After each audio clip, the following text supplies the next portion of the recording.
पुढच्या निवडणुकीत सुहास अण्णा कांदेंना डबल मताधिक्याने निवडून द्या, मुख्यमंत्री एकनाथ शिंदे। नांदगावला भव्य शिवसृष्टी व छत्रपती शिवाजी महाराजांच्या पुतळ्याचे मुख्यमंत्री एकनाथ शिंदे यांच्या हस्ते मोठ्या दिमाखात लोकार्पण।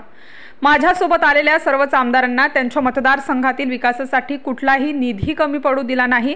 त्यात आमदार सुहास अण्णा कांदे यांनी अवघ्या 2 वर्षातच नांदगाव मतदारसंघात पिण्याच्या पाण्यापासून ते शिवसृष्टी निर्मितीसारखे भरीव विकास कामे केल्याने त्यांना पुन्हा मोठ्या मताधिक्याने विजयी करावे असे थेट मतदारांना आवाहन करीत मुख्यमंत्री एकनाथ शिंदे यांनी एक प्रकारे विधानसभा निवडणुकीच्या प्रचाराचं बिगुल फुंकलं। मुख्यमंत्र्यांनी कार्यसम्राट आमदार म्हणून सुहास कांदे यांचे कौतुक करताना येथील पालिकेच्या नव्या इमारतीसाठी 10 कोटींचा निधी देणार असल्याचे सांगत आपल्यासोबत आमदारांनी माझ्यावर जो विश्वास टाकला आपणही त्यांचा विश्वास सार्थ ठरवीत। त्यांना त्यांच्या मतदारसंघात विकासासाठी कुठेही कमी पडू दिले नाही। विकास कामांसाठी मोठ्या प्रमाणात निधी उपलब्ध करून दिल्याचा दावा मुख्यमंत्री श्री शिंदे यांनी केला। राजकोट येथील घटना दुर्दैवी असून त्यापेक्षाही या घटनेचे राजकारण हे दुर्दैवी असल्याचे प्रतिपादन मुख्यमंत्री एकनाथ शिंदे यांनी केले। शिवसृष्टीचा उपक्रम कौतुकास्पद आहे, त्यासाठी लागणारा आवश्यक तो निधी उपलब्ध करून दिला जाईल अशी ग्वाही मुख्यमंत्री एकनाथ शिंदे यांनी यावेळी दिली। नांदगाव शहरात आमदार सुहास अण्णा कांदे यांच्या पुढाकाराने भव्य शिवसृष्टी व छत्रपती शिवाजी महाराजांच्या पुतळ्याचे लोकार्पण सोहळा येथील कला, वाणिज्य व विज्ञान महाविद्यालय परिसरात झाला। त्यावेळी मुख्यमंत्री श्री एकनाथ शिंदे बोलत होते। यावेळी जिल्ह्याचे पालकमंत्री दादाजी भुसे, खासदार डॉक्टर श्रीकांत शिंदे, आमदार किशोर दराडे, आमदार श्री सुहास अण्णा कांदे, माजी खासदार संजय निरुपम, सामाजिक कार्यकर्ते अंजुमताई कांदे यांच्यासह मान्यवर उपस्थित होते। मुख्यमंत्री श्री एकनाथ शिंदे म्हणाले की छत्रपती शिवाजी महाराज युगपुरुष आहेत, ते राज्याची अस्मिता आहेत, भारताचा अभिमान आहेत, ते राज्याची श्रद्धा आहेत। राजकोट येथील घटना दुर्दैवी असून राज्य शासन आणि नौदलातर्फे लवकरच पुन्हा भव्य पुतळा उभारण्यात येईल असे सांगून मुख्यमंत्री पुढे म्हणाले की नांदगाव शहरात सर्वात मोठा आणि ऐतिहासिक प्रकल्प उभारण्यासाठी झालेले प्रयत्न कौतुकास्पद आहेत। छत्रपती शिवाजी महाराजांच्या कार्याला शोभेल अशी शिवसृष्टी तयार झाली आहे। ही शिवसृष्टी नांदगाव शहराच्या विकासाचा ऐतिहासिक टप्पा ठरेल। शिवसृष्टीसाठी आवश्यक निधी उपलब्ध करून दिला जाईल। राज्य शासनाने सर्वसामान्यांच्या कल्याणासाठी विविध योजना कार्यान्वित केल्या आहेत। मुख्यमंत्री माझी लाडकी बहीण योजना सुरू केली, त्याचा महाराष्ट्रातल्या कोट्यावधी बहिणींना लाभ झाला आहे। आगामी काळात या योजनेचा निधी वाढविला जाईल। या योजनेच्या माध्यमातून अर्थव्यवस्थेला चालना मिळेल। युवकांसाठी मुख्यमंत्री युवा कार्य प्रशिक्षण योजना सुरू केली आहे, तसेच मुख्यमंत्री स्वयं योजना सुरू केली। राज्याला विकास कामातून पुढे नेण्यात येत आहे। मुलींना मोफत शिक्षणाचा निर्णय घेण्यात आल्याचेही मुख्यमंत्री श्री शिंदे यांनी सांगितले। यावेळी ज्येष्ठ नेते बापूसाहेब कवडे यांनी मनोगत व्यक्त केले। ते म्हणाले की आमचे कार्यसम्राट आमदार सुहास अण्णा कांदे हे सर्व जातीपाती धर्मापलीकडे जाऊन सर्वांना सोबत घेऊन चालण्याचे काम करतात। या मतदारसंघात 1980 सालापासून अनेक आमदार झाले आणि ते या प्रश्नावर झालेत किंवा मनमाडचा पाणी प्रश्न आम्ही सोडवू आणि त्या प्रश्नावर लोकांनी त्यांना निवडून दिलं।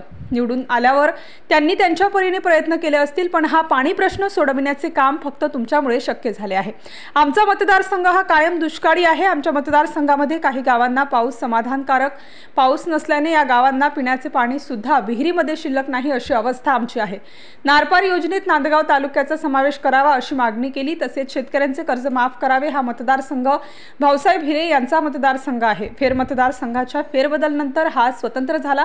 पुढच्या मंत्रिमंडळात दादासाहेब भुसे सोबत आमचे अण्णा दिसावेत अशी मागणी केली।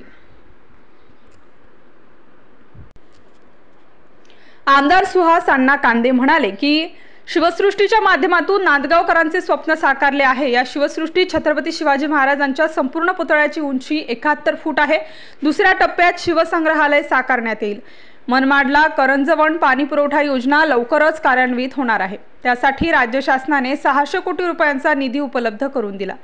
नांदगावकरिता पाणी पुरवठा योजना ही लवकरच कार्यान्वित होईल असेही त्यांनी सांगितले।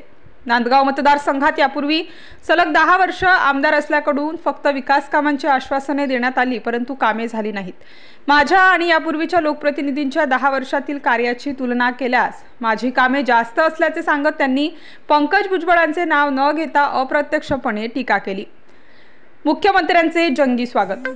मुख्यमंत्री एकनाथ शिंदे यांचे नांदगाव शहरात येताच मनमाड नांदगाव रस्त्यावर दोन्ही बाजूला उभे असलेल्या 100 जेसीबीतून फुलांची उधळण मुख्यमंत्र्यांवर करण्यात आली। शाही थाटात मुख्यमंत्र्यांना कार्यक्रमस्थळी आणले गेले।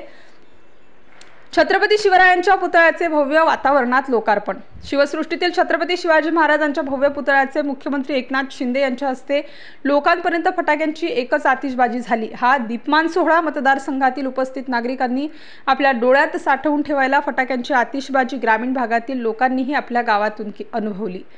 यानिमित्त गायक, दिग्दर्शक, संगीतकार अवधूत गुप्ते, स्वप्नील बांदोडकर, गायिका वैशाली सामंत यांचा स्वरसंगीताचा कार्यक्रम आयोजित करण्यात आला होता। पालकमंत्री दादाजी भुसे यांनी आभार मानले।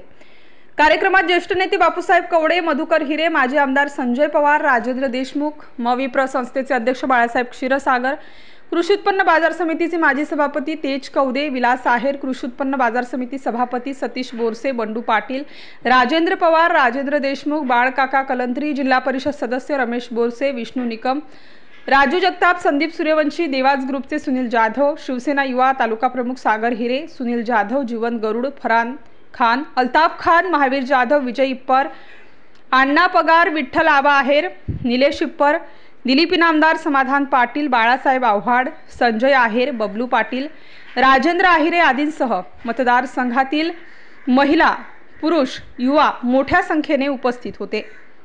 नाशिक स्टार न्यूज साठी बाबासाहेब कदम, नांदगाव।